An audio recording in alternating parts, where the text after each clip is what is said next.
The street lay in shadow, echoing only with the harsh gasps of a man in panic. His blonde hair glinted under the occasional flicker of streetlights as he darted through a narrow alley, muttering that he should have known better. Skidding to a halt, he spun around, scanning the shadows. The silence behind him brought a brief sigh of relief. Just as he whispered to himself that he was in the clear, a blade pressed cold against his throat. Without a sound, his pursuer had closed in, delivering swift retribution before he could react. At the far end of the alley, pedestrians passed unaware, while the blonde man, trembling, offered all the cash he had in exchange for his life. His voice wavered, but the answer came sharp and final. The pursuer gave no room for bargaining. The matter was settled in one silent stroke. Elsewhere, under the calm of early daylight, Kai, a 17-year-old student at Kagura High, strolled down the sidewalk with a sluggish yawn. He muttered that he was too tired for school and attending right, after a night job was pushing it. His tousled brunette hair framed a weary face as he trudged forward. Going home wasn't an option anymore. The school loomed just ahead. Within the classroom, students had already gathered. Kai shuffled through the doorway, barely lifting his eyes as a few heads turned his way. Without greeting anyone, he slumped into his chair. Mido Shuji, the upbeat class president and a member of the soccer club, greeted him with a friendly smile. Kai barely acknowledged him, resting his head on folded arms. Mido hesitated, his hand still raised mid-greeting, while a pink-haired girl named Naga Rhea clicked her tongue in annoyance. She complained that Kai was being his usual cold self. Turning to Mido, she asked why he even bothered trying. Mido replied that Kai was still their classmate, no matter how distant. Noticing Kai was already asleep, Naga rolled her eyes, calling him tactless. The door creaked open again as a tall, brown-haired guy walked in, his ears glinting with multiple piercings. Naga glanced toward him and groaned, muttering that the situation had just gone from bad to worse. The newcomer was Arashi Shanuk, the Afai notorious local gang leader. Two students immediately rose and greeted him in unison. Arashi smiled back and began scanning the room. Spotting Kai asleep at his desk, Arashi strolled over, calling out to him loudly. Kai didn't budge. Annoyed, Arashi warned that ignoring him wasn't wise. Still, Kai didn't stir. Finally, Arashi reached toward him, but before his hand got close, it was caught mid-air. Arashi's eyes widened in confusion. Kai lifted his head slowly, violet eyes staring up drowsily as he asked what Arashi wanted. Arashi growled, demanding that Kai release him. For a second, Kai seemed lost in thought. Then, with a quiet apology, he let go. Arashi yanked his hand back, rubbing it and muttering that Kai was a freak. Before the tension could spike again, a sharp voice demanded quiet. A girl with flowing blonde hair and bright green eyes, Kaki Ren, stood up, clearly unimpressed. Arashi sneered, asking if she intended to act tough too. But before he could advance, a tall girl with dark hair tied in a high ponytail stepped between them. This was Hashimoto Meyer, a member of the school's disciplinary committee. She coolly instructed Arashi to behave before he violated more rules. Etiai, that, a laid-back voice chimed in. Narumi Rihea, a pierced blonde lounging nearby, mocked Meyer's efforts, claiming no one cared about her scolding. Choosing not to get involved, Kai laid his head down again. Arashi seethed, but dropped into a seat, throwing his legs up onto the desk. The room settled. Kaki exhaled and buried herself in her textbook. Mirei continued bickering with Narumi. Mido chatted with Naga. This was Kagura High's Class 2A, where chaos was routine. Kai didn't give it much thought, retreating inward. But just as he began to drift, a prickling sensation jolted him. Something was wrong. His eyes opened, focusing on the floor beneath Mido. A dark spot shimmered, slowly expanding until it formed a glowing pentagram. Brilliant light spread, causing panic to ripple through the room. Terrified students stared at the floor, unsure what to do. Some rose from their seats, others froze in place. Mito demanded answers but quickly realized now wasn't the time, as class president, he instructed everyone to evacuate the room. But Kai remained seated. He understood escape was no longer an option. The glow intensified, enveloping the classroom in blinding light. One by one, students collapsed and vanished from sight. When Kai came to, he was sprawled in a grand stone hall flanked by towering columns. He sat up, surveying the unfamiliar space. There was only one conclusion. The light had transported them somewhere else. Gradually, the others began waking. Naga looked around in shock, asking what the white light had been. Mito urged everyone to remain calm and asked if anyone was hurt. Kai watched with quiet respect. Mito had a knack for keeping people grounded. Arashi, however, was less cooperative. He sneered at the idea of staying put and motioned to leave. Kai stepped in, asking him to hold on. Arashi turned, annoyed, but paused when Kai mentioned hearing approaching footsteps. A hush fell. Everyone turned toward the looming double doors. Kai focused on the sound. 2 sets of steps, one light, one heavy. The doors swung open. A man with silver hair and a regal beard entered, flanked by a young woman with flowing white hair. She smiled gently, praising their composure and calling them hero candidates. The students were dumbfounded. The pair looked like they stepped out of a fantasy tale, like a knight and princess. Kai, hiding behind a column, studied them. They weren't cosplayers. There was an intensity in the air too real to fake. As he examined the girl, he thought, she wasn't as impressive as everyone seemed to think. The girl introduced herself as Leonora, Archbishop of the Sacred Nation of Digest. The man beside her, she said, was her knight. Arashi pointed accusingly, calling her speech delusional. Unfazed, Leonora said she understood their confusion. Mito stepped forward, politely explaining that none of them knew how they got here, and asked for an explanation. Leonora assured them that's why she had come. Without stalling, she delivered the truth. They had been summoned to another world to serve as humanity's last hope, warriors destined to defeat the Demon King. The class was stunned. Mito struggled to believe it. Arashi exploded, still dismissing. It all is nonsense. The knight's face darkened, ordering Arashi to show respect. Arashi barked back, threatening him. The knight stepped forward, ready to strike. Leonora urged him to stop, but the knight insisted it was necessary to put the boy in his place. Kai, still behind the pillar, watched as Arashi charged the armored man. He admired the guy's nerve, running headfirst into a sword fight.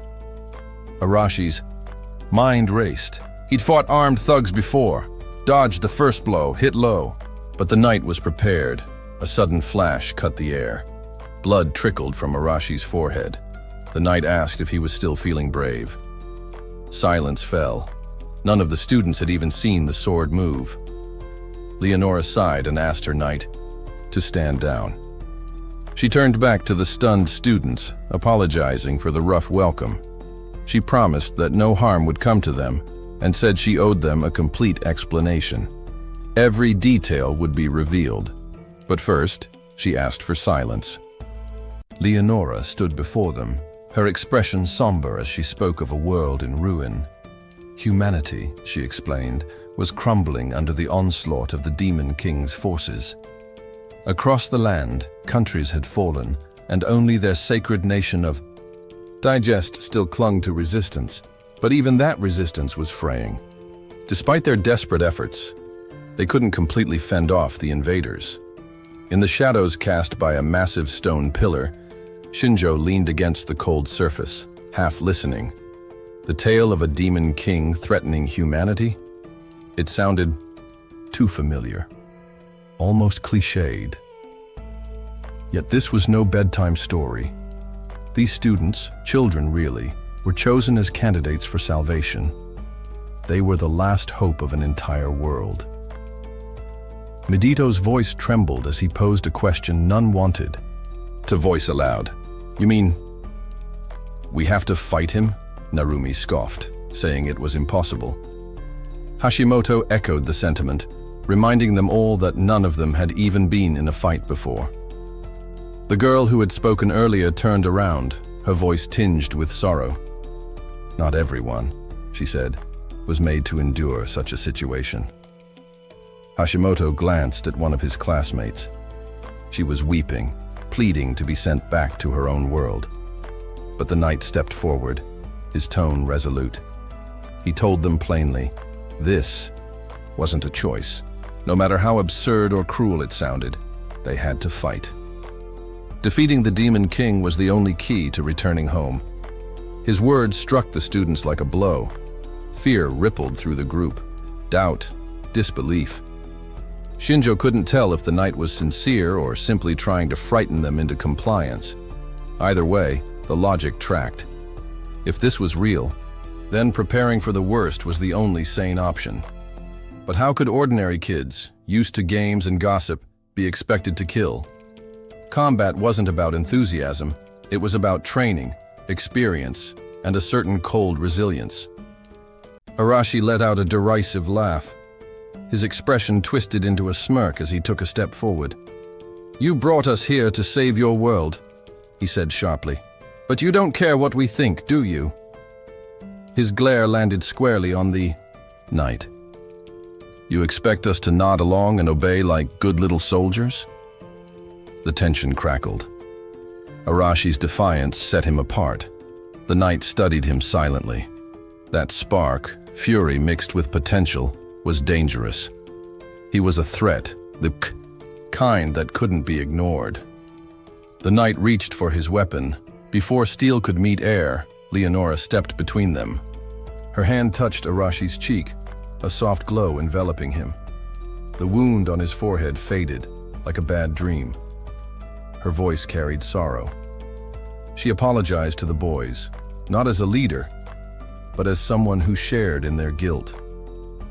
The light surrounding her drifted toward Arashi, and Nagashi, watching nearby, asked what it was. Leonora explained it was a power granted by their deity, Digress, a divine force capable of rewriting the rules of the world, if only for a moment. She turned to the children, noting their confusion. "Magic," she told them. In their world, it was called magic. The ease with which she said it made Shinjo's thoughts race. These people knew too much about their culture. This wasn't the first time they'd summoned others. It couldn't be. Leonora moved toward Midito next. She raised her glowing hand to his brow. "Magic is the reason you're here," she said, softly. As her fingers brushed his skin, a pulse of energy surged through him. He shuddered. Moments later, his hands glowed with brilliant light. Nagashi shielded her eyes from the sudden flare. From that glow, a sword emerged. Its blade pulsed blue, humming with energy. Leonora explained that her power could awaken the blessings slumbering in each of them. Gifts meant only for heroes. The ability granted wasn't hers to choose. It came of its own will, without rhyme or reason. She bowed her head. Their mission was selfish, but she asked for their help nonetheless. Midito, still shaken, said that power alone wouldn't make warriors of them. Leonora agreed, but assured them that Digest would train them and protect them. There was no alternative, and Midito understood that. He straightened his shoulders and looked at the group. As class president, he called on them to listen. To survive, they needed to learn. Protection and knowledge were the only tools that could keep them alive now. The class absorbed his words in silence. One by one, they nodded. They would fight. They would learn. Leonora smiled with gentle relief and began to bestow her blessings. One by one, the students received their powers. Hashimoto Meyer discovered she could move objects through sheer will, telekinesis. Arashi roared with excitement as he realized he could control explosions. The room buzzed with awe and confusion. Some powers were clear, others less so. When the light faded, Leonora looked over the group. "Have you all received your gift?" she asked. That's when Shinjo stepped out from the shadows, raising his hand.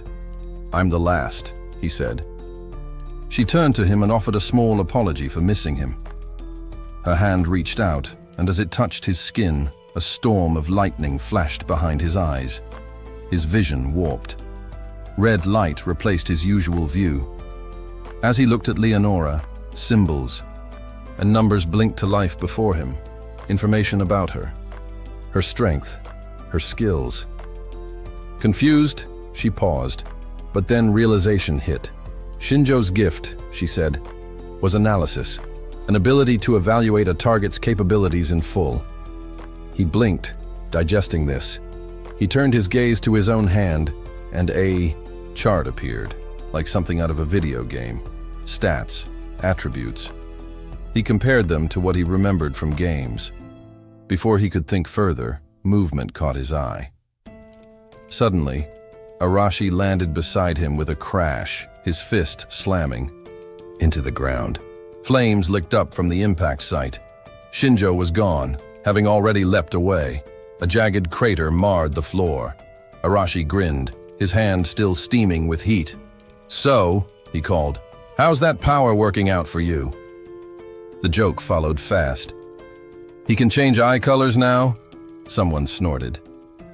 Laughter broke through the tension. Arashi and a few others cackled. "Serves him right," Neg muttered. "He always acted so high and mighty." Shinjo, quiet now, let his eyes shift back to normal. Let them laugh. They didn't understand yet. The value of a power wasn't always obvious.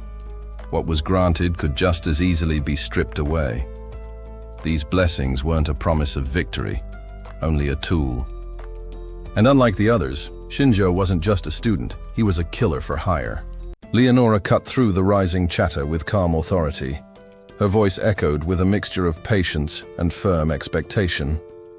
She acknowledged that the boys were struggling to control their newfound powers, but with time, she assured them, these abilities would become their greatest weapons against the Demon King. She looked at their weary faces and, seeing how exhaustion clung to them like heavy cloaks, gently suggested they rest for the day. Her tone brooked no refusal.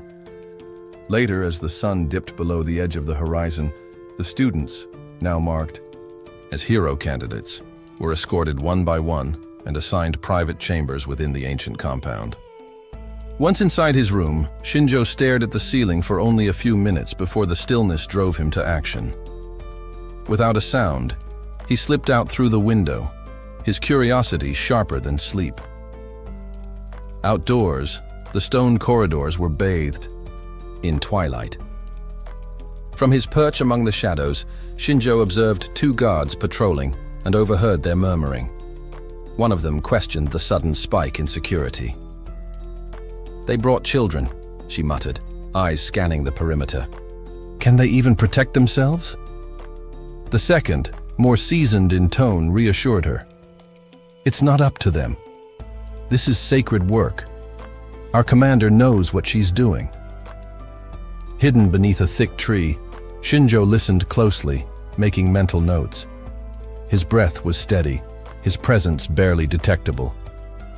While he lingered there, a third patrol emerged, supporting the claims about Titan surveillance. Keeping to cover, Shinjo peeked out and activated his ability, directing it toward one of the sentries. A translucent panel materialized in his vision. The man's name was Dan, and his swordsmanship was minimal, level 1, with no advanced traits. Shinjo smirked slightly. If any of these men had serious divine power, he'd have been caught already. He moved silently between hedges, taking in the layout. It didn't take long before he began piecing together the rough geography of the settlement. Clearly a walled stronghold built to endure siege. A functional, fortified town. When he reached the front of the main castle structure, he found two armed guards stationed rigidly at the gates. From his hiding place among the shrubs, Shinjo analyzed the situation, concluding that breaching the castle at this point was reckless. Time was on his side. There was no need to rush.